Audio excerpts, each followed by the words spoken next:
Benjamin Netanyahu के सामने बड़ा संकट खड़ा हो चुका है। ईरान के सर्वोच्च नेता अली खामनेई ने अपने एनएसए को हिजबुल्लाह के गढ़ में भेजा है।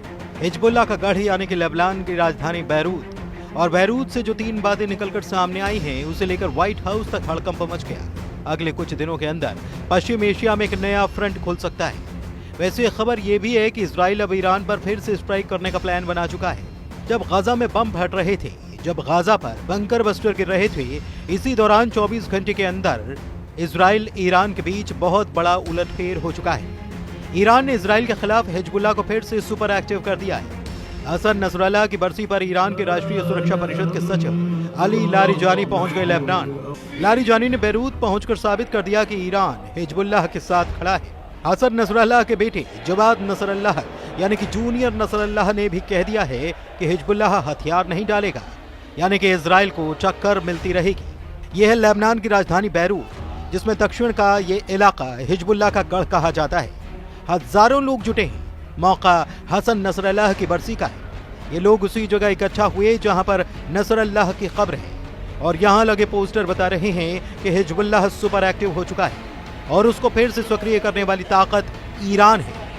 नसरल्लाह की बरसी पर हिजबुल्लाह के मौजूदा चीफ नईम कासिम का वीडियो संदेश दिखाया गया। नईम कासिम ने साफ साफ कह दिया कि हिजबुल्लाह जंग के लिए तैयार है। जहां पर नईम कासिम का भाषण चल रहा था, वहां आसपास लगाए गए पोस्टर्स में ईरान के सर्वोच्च नेता अली खामनेई की तस्वीर थी, और साथ में कई जगह हसन नसरल्लाह की तस्वीरें लगाई गई। ये वीडियो देखकर नेतन्याहू की फिक्र बढ़ जाएगी, क्योंकि नईम कासिम ने कह दिया है कि हिजबुल्लाह के लड़ाके हथियार नहीं डालेंगे। इस युद्ध में वो कुर्बानी देने से पीछे नहीं हटेंगे। नईम कासिम ने जो बात कही उसके पीछे ईरान से मिलने वाला इशारा भी है। हसन नसरल्लाह की बरसी पर ईरान के राष्ट्रीय सुरक्षा परिषद के सचिव अली लारिजानी का होना एक बहुत बड़ा मैसेज है। मैसेज ये कि हिजबुल्लाह खत्म नहीं हुआ, हिजबुल्लाह जिंदा है, हिजबुल्लाह लड़ता रहेगा, और ये तीनों बातें सबसे ज्यादा इजराइल को तनाव देंगी। ईरान इस बात की गारंटी दे रहा है। बैरूत में ड्रोन वीडियो बनाकर हिजबुल्लाह ने अपनी ताकत दिखाई है। अब से पहले हिजबुल्लाह को खत्म माना जा रहा था। हिजबुल्लाह पर हथियार डालने यानी कि सरेंडर का दबाव बनाया जा रहा था, लेकिन नसरल्लाह की बरसी पर हिजबुल्लाह ने बता दिया कि उसका युद्ध खत्म नहीं हुआ। हिजबुल्लाह को लेकर सबसे चौंकाने वाली खबर तो कुछ और है। एक तरह से इजराइल के खिलाफ एक नया चक्रव्यूह बनते हुए नजर आ रहा है। हिजबुल्लाह चीफ नईम कासिम ने कहा कि वो सऊदी अरब से बेहतर संबंध चाहते हैं। नईम कासिम यानी कि हिजबुल्लाह के सऊदी अरब से संबंध सामान्य होते हैं, तो इससे इजराइल के खिलाफ एक बड़ा चक्रव्यूह बनते हुए देखा जा सकता है। ईरान में राष्ट्रीय सुरक्षा परिषद के सचिव अली लारिजानी ने भी कहा कि सऊदी अरब एक मित्र देश है, और वो हिजबुल्लाह की सऊदी अरब से बातचीत की पेशकश का स्वागत करते हैं। अब सवाल यह है कि क्या इजराइल के खिलाफ ईरान, हिजबुल्लाह और सऊदी अरब एक प्लेटफॉर्म पर आ सकते हैं? 19 सितंबर को नईम कासिम ने सऊदी अरब के क्राउन प्रिंस मोहम्मद बिन सलमान को बड़ा मैसेज दिया था। नईम कासिम ने कहा था कि वो सऊदी अरब के साथ नया रिश्ता कायम करना चाहते हैं, बातचीत चाहते हैं, ताकि दोनों पक्षों के बीच जो दिक्कतें रही हैं उन्हें दूर किया जा सके।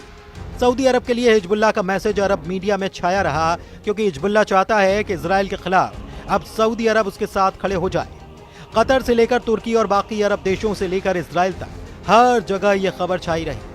गजा में इजराइल की बमबारी, 66,000 लोगों की मौत और 700 दिनों से ज्यादा चली आ रही जंग को लेकर पश्चिम एशिया में बहुत कुछ बदल चुका है। हिजबुल्लाह को लेकर अरब देशों का नजरिया भी बदला है, क्योंकि इजराइल से लगने वाली सीमाओं में सिर्फ लेबनान का हिजबुल्लाह ही रहा है जिसने इजराइल को टक्कर दी। लेकिन ये टक्कर भी हसन नसरल्लाह की मौत के बाद से कमजोर पड़ी है। हालांकि अब बैरूत में इकट्ठा हुई हजारों की ये भीड़ बता रही है कि हिजबुल्लाह फिर से खड़ा हो रहा है। ठीक एक साल पहले 27 सितंबर 2024 को लेबनान की राजधानी बैरूत पर इजराइल का हमला हुआ था। इतने धमाके हुए कि हिजबुल्लाह की लीडरशिप को 100 मीटर गहरे बंकर में पूरी तरह से खत्म कर डाला। इजराइल ने एक साल पहले हिजबुल्लाह चीफ हसन नसरल्लाह को मार डाला था। तब हिजबुल्लाह कमजोर जरूर हुआ, क्योंकि उसकी लीडरशिप पर बार बार हमले हुए। अब 27 सितंबर 2024 को याद करने के लिए बैरूत में हजारों लोग इकट्ठा हुए। पोस्टर्स में हिजबुल्लाह के उन तमाम कमांडर्स की तस्वीर है जिनको इजराइल ने लगातार हुए हमलों में खत्म कर दिया। इसमें कोई शक नहीं कि लेबनान में इजराइल का दायरा बढ़ा है। इजराइल की फौज लेबनान में भी घुसी, लेकिन फिर उसे वापस लौटना पड़ा। अब 24 घंटे के अंदर बेंयामिन नेतन्याहू को मिला है बड़ा चैलेंज। ठीक उसी तारीख जब नसरुल्लाह को मारा गया, उसके एक साल बाद यानी कि 27 सितंबर 2025 जूनियर नसरल्लाह यानी कि हसन नसरल्लाह के बेटे जवाद नसरल्लाह ने दी है बड़ी वार्निंग। जवाद नसरल्लाह का दावा है कि हिजबुल्लाह से हथियार छीनने के बारे में सपने में भी नहीं सोचा। ईरान के सर्वोच्च नेता अली खामनेई भी कह चुके हैं कि हिजबुल्लाह की ताकत कोई नहीं मिटा सकता और उससे कोई हथियार नहीं छीन पाएगा। बैरूत में मनाई गई बरसी में जूनियर नसरल्लाह यानी कि जवाद नसरल्लाह को भी देखा गया। जवाद नसरल्लाह को बहुत उम्मीदों के साथ देखा जा रहा है। हिजबुल्लाह कैडर लेबनान में हिजबुल्लाह का शक्ति प्रदर्शन बता रहा है कि इजराइल को चौकन्ना रहना पड़ेगा। तो क्या जूनियर नसरल्लाह ने हसन नसरल्लाह के मिशन को पूरा करने की ठान ली?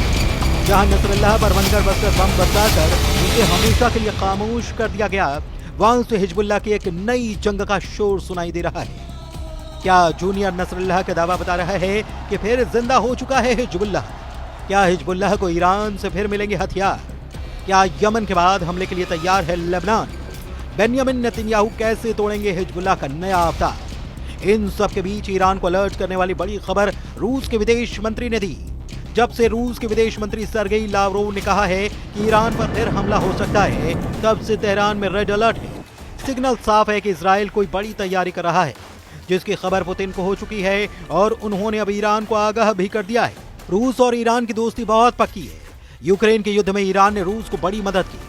हजारों शायद ड्रोन रूस को सप्लाई किए और इन्हीं ड्रोन की टेक्नोलॉजी से रूस ने अपनी ड्रोन फैक्ट्री तैयार की। ईरान की ड्रोन वाली सपोर्ट ने ज़ेलेंस्की की फौज का जीना मुश्किल कर रखा है। इस बात का ख्याल पुतिन को है, इसलिए उनके आदेश पर रूस के विदेश मंत्री ने संयुक्त राष्ट्र में ईरान से हो रही नाइंसाफी का मुद्दा भी उठाया।